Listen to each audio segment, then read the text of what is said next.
Alright, magandang umaga po sa inyong lahat mga kababayan. Batang Maynila to it's.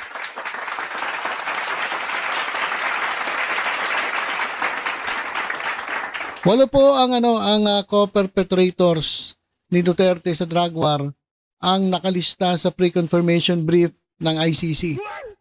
So ito po yung walong nasa listahan ay ang mga susunod na ma-issuehan ng mga warrant of arrest dahil po sa madugong drug war nung panahon ng Duterte administration, yung kanilang tinatawag na tokhang. So 8 po yan. At ang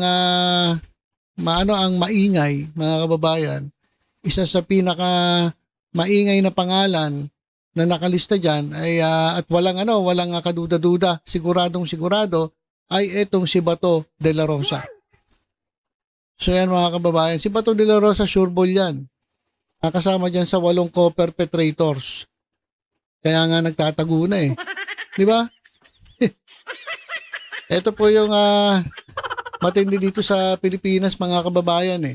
Kapag mga senators, kapag mga congressman, kapag vice-presidente, ang laging absent, kapag laging absent, wala lang mga kababayan. Pero subukan nyo yung mga ordinaryong mga empleyado sa gobyerno, subukan nyo lang. Umabsent kayo ng ganyan, sigurado tanggal kayo. Oh. Sa private, ganun din. Sa private, ilang araw ka lang, kinakailangan mo nang mag-file ng leave. Kung di ka nakapag-file, automatic, awol ka na. Pero dito mga kababayan, sa Senado, pero may ilang araw na wala si Bato de la Rosa. Ito mga kababayan, ilang araw na ba? O ngayon pong araw na ito ay ika-22 araw na wala si Bato de la Rosa dyan sa Senado. Ito na po yung simula ng kanyang ika-4 na linggo na bigla na lang nawala ang bato. Nawala po yung bato yan po sa Senado. Kasi ang huling report niya ay November 10. Kasi did not report for work last November 11. So November 10. So November 11 hanggang ngayon, December 2, ay hindi pa po sumisipot etong si Bato de la Rosa. If hindi pa siya sumipot by December 11, mag-1 month na siyang absent sa trabaho. At dapat kaltasan daw ng sahod. Hindi dapat, awol na nga yan eh. Di ba? Sa iba ganun eh, awol eh. Sa school nga, 3 araw ka lang absent, hanapan ka na ng medical certificate. Tapos pag di ka na pumasok, wala na. Dadrop ka na.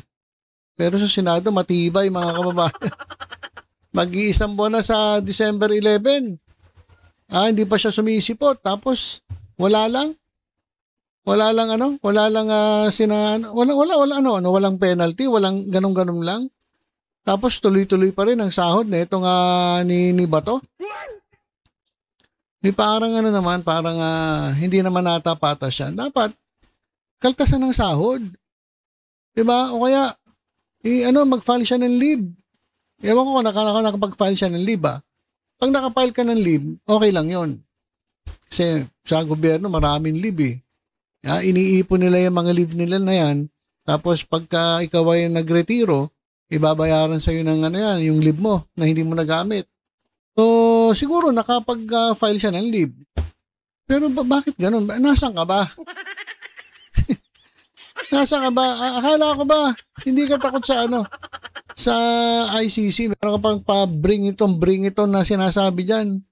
Di ba? Go ahead! Trillanes! Make my day! Di ba may sinasabi ka pang ganun, Bato de la Rosa? Tapos yun, narinig mo lang na may chismis na may warrant of arrest ka na bigla kang nagtago.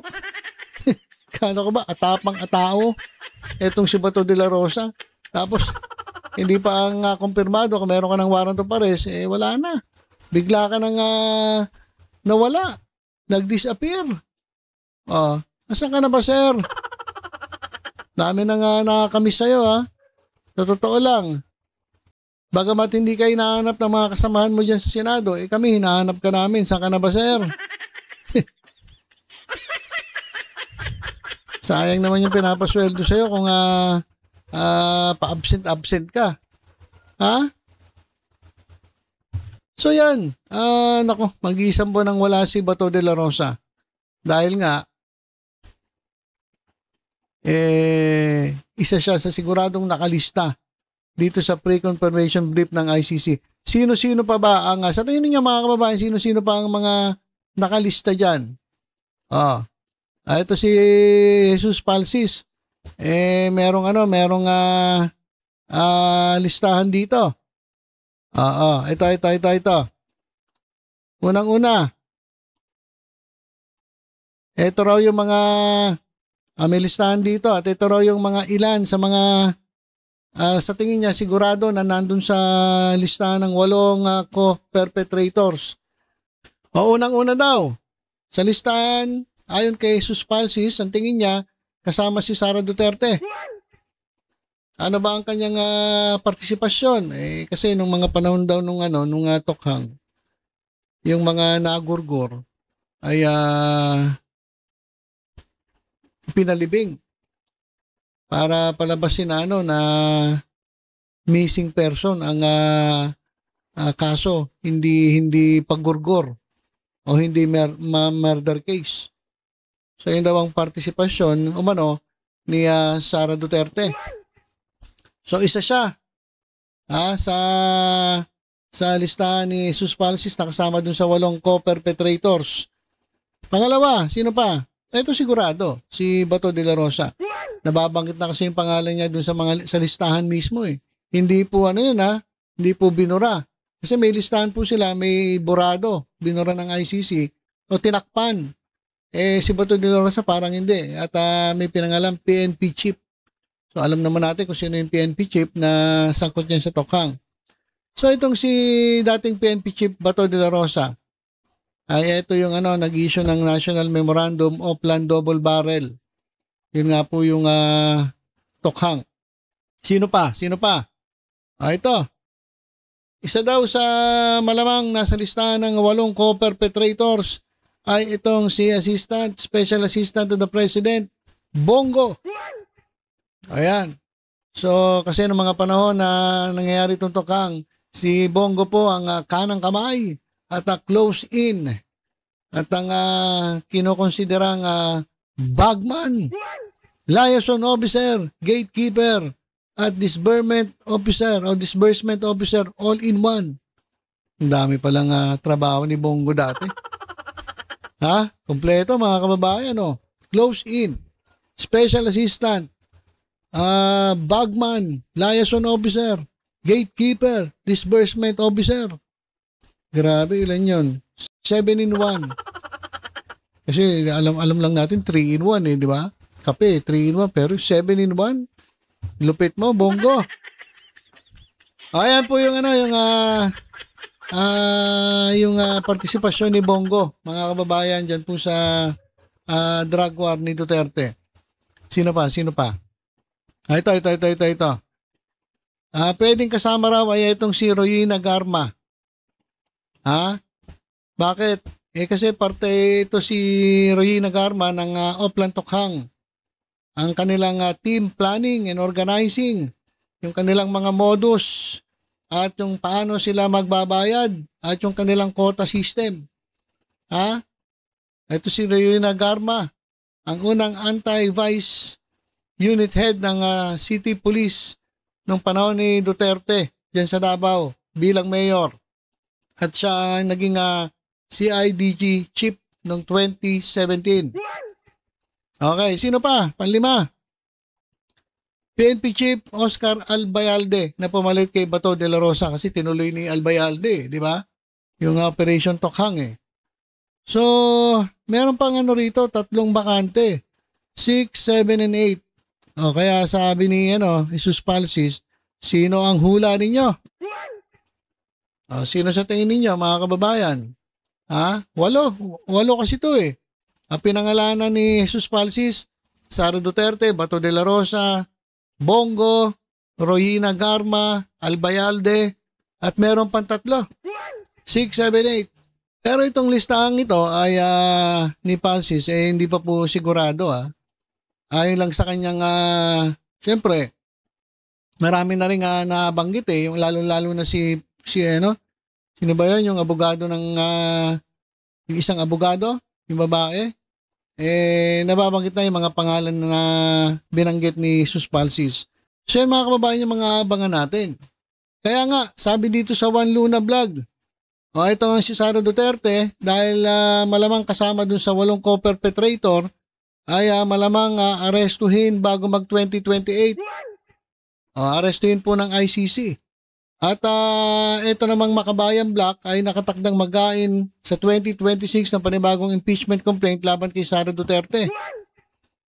So, mukhang hindi na talaga makakatakbo to.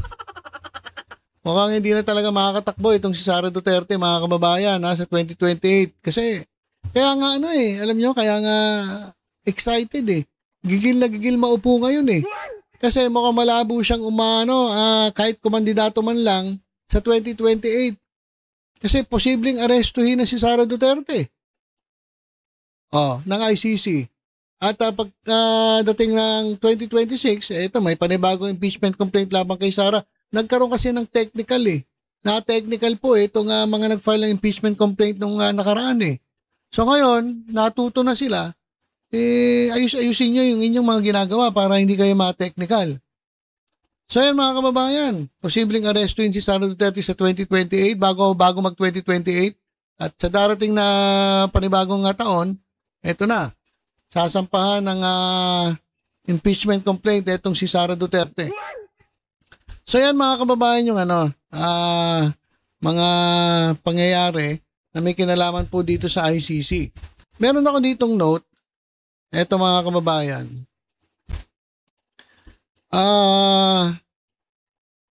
Yung tungkol nga po sa co-perpetrators.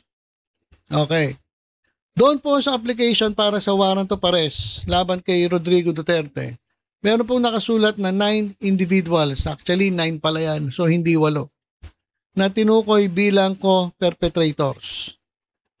Pero karamihan sa mga pangalan, 7 sa siyam, ay redacted o tinakpan sa opisyal na dokumento para sa kanilang seguridad. Okay. At patay sa mga ulat, ilan sa mga naging co-perpetrators na binanggit ng media o ng dokumento mga kababayan, walang iba kundi ito si Ronald Bato de la Rosa. So sure ball talaga to si Bato. Kaya nga nagtatago na Diba? Umakyat na ata sa bundok. Sabi niya kasi tatanim na lang daw siya ng kamote sa bundok Siguradong-sigurado kasi si Bato de la Rosa. Siya yung arkitekto ng kampanyang Tukhang. Pangalawa dito sa aking note, si Vicente Danao. Dating hepe ng PNP sa Davao City at nabanggit bilang bahagi ng kaso. So itong sinasabi ni Palsis, wala dito si Danao. So malamang dito sa 678, malamang si Danao ang pwede nating ilagay diyan sa listahan. At isa pa rin sa sigurado ay etong si Sara Duterte. Siya ay may kaugnayan sa kaso bilang bahagi ng co-perpetrators pangamat may mga ulat na ang pangalan niya lamang ay in the background. Parang nasa background lang pero hindi naman daw siya yung mismong tinutukoy na co-perpetrator. Pero meron po kasi siyang meron po siyang involvement dyan sa nangyaring drug war ni dating Pangulong Rodrigo Duterte. Bakit hindi alam kung sino lahat? Ayon mismo sa ICC document, ilan sa mga pangalan ay redacted. Hindi inilathala sa publiko para sa seguridad ng mga individual. Ibig sabihin, hanggat hindi nire-review, pinapayagan ng ICC o may leak na ligtas, hindi malalaman lahat ng pangalan. Okay. So, yan, mga kababayan. Ang surebo lang talaga na pangalan ay itong si Bato de la Rosa, Bongo, at Sara Duterte. Albayalde, sureball na rin yan. Kasi siya yung pumalit kay Bato de la Rosa. Kaya, mukhang hindi makakatakbo. Ito si Sara Duterte sa 2028. Kaya nga ngayon, ang ginagawa nila, pinipilit nila na maupo Diba? Talagang sinisiksik nila Sigaw sila ng sigaw ng Marcos resign. Para mapaupo si Sara. Kasi hindi na siya abot sa 2028 Malamang makakulong na siya dun sa Netherlands. Maaresto ng ICC. O kaya naman, Kung hindi man maaresto, magtatago. Tulad ni Bato de la Rosa na nagtatago na ngayon. Oh. Diba? So, yan mga kababayan yung yung update natin diyan po sa nakalista diyan po sa pre-confirmation brief ng ICC tungkol po sa drug war ni Duterte. At yung mga co-perpetrators, siya na po ang susunod na ma-issue ng warrant of arrest. At kasama po dyan, etong si Vice President Sara Duterte. So sigurado mag-iiyakan ng mga DDS neto. Iiyakan ng mga DDS neto, lalong-lalo na kapag lumabas na talaga ang kanilang mga pangalan at lumabas na ang kanilang mga warrant of arrest. Kapag ganon, wala nang ano mangyari sa mga DDS. Di ba? Wala na mangyari sa kanila. Ano na lang sila, baste, sa kapulong. Wala naman yung dalawa na yun eh. Si Sara lang talaga medyo malakas ngayon eh, di ba? Tapos, makukulong pa? Ma-impeach pa? Kawawa naman kayong mga DDS kayo. So, ilan po muna mga kababayan ang ating update. Tutok-tutok lang po dito sa Batang Maynila to 8. Ingat po tayong lahat. God bless po.